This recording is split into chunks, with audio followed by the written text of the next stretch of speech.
देखिए बच्चों, आज हम आप लोगों को जो है साइंस में जो है विद्युत धारा का एक सवाल है, उसके विषय में जानकारी देंगे। देखिए, सवाल लगाने से पहले कुछ चीजें जरूरी होती हैं जिसको जानना बहुत जरूरी है, तभी सवाल तुम लोग लगा सकते हो। ठीक है, अगर उसके विषय में आप लोगों को जानकारी नहीं होगी तो सवाल नहीं लगेगा।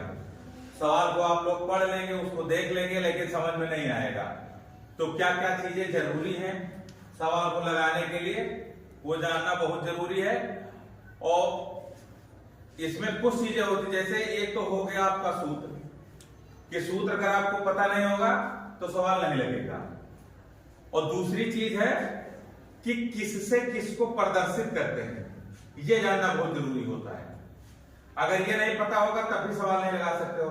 मान लो आपको सूत्र पता हो गया कि इसका ये सूत्र है, इस सवाल को लगाने के लिए ये सूत्र है, लेकिन उस सवाल में क्या क्या चीज दिया गया है ये अगर पता नहीं होगा तब नहीं लगा पाओगे। जैसे आप लोगों का एक सवाल है, यहां पे देखिए लिखा है, एक चालक में 40 कूलाम विद्युत आवेश 8 सेकंड तक प्रवाहित किया जाता है।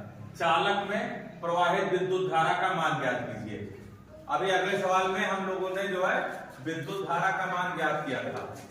तो विद्युत धारा को किससे प्रदर्शित करते हैं, आप लोग बताए थे कल, विद्युत धारा को I से प्रदर्शित किया जाता है। तो यह भी जानना जरूरी होगा कि विद्युत धारा को किससे प्रदर्शित करते हैं।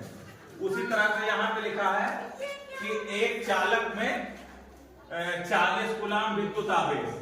अब देखिए इसमें लिखा है एक चालक में 40 कूलाम, तो कूलाम किसका मात्रक होता है ये हमने बताया था। और विद्युत आवेश, तो विद्युत आवेश को किससे प्रदर्शित करते हैं, तो विद्युत आवेश को Q से प्रदर्शित करते हैं, ये जानना जरूरी। अगर ये नहीं पता होगा तो मान लीजिए जो सूत्र हमारा होता है वो विद्युत धारा I बराबर Q अपान T होता है, लेकिन कौन सा Q है कौन सा T है ये भी जानना जरूरी होता है, तभी सवाल लगेगा। तो इसमें देख सकते हैं आप लोग कि 40 कूलाम विद्युत आवेश दिया गया है। इसके मतलब जो है ये विद्युत आवेश जो है ये Q है। तो यहां पे लिखना रहेगा आप लोगों को कि जो है विद्युत आवेश Q बराबर 40 कूलाम। क्लियर। उसके बाद में लिखा है कि 8 सेकंड तक प्रवाहित किया जाता है।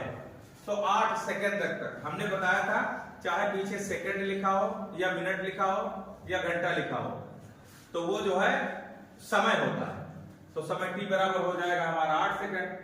फिर जो है विद्युत धारा का मान ज्ञात करना, तो विद्युत धारा I बराबर क्वेश्चन